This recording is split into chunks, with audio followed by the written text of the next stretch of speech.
আসসালামু আলাইকুম, আশা করি সবাই ভালো আছেন। এখন গ্রামে সরিষা ফুলের সিজন। রাস্তা দিয়ে এক জায়গায় যেতেছিলাম, যাওয়ার পথে সরিষা দেখে একটু নামলাম। এগুলো কি সরিষা আছে স্যার?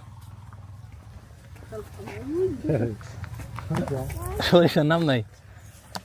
রাই সরিষা নাকি? না, এটাই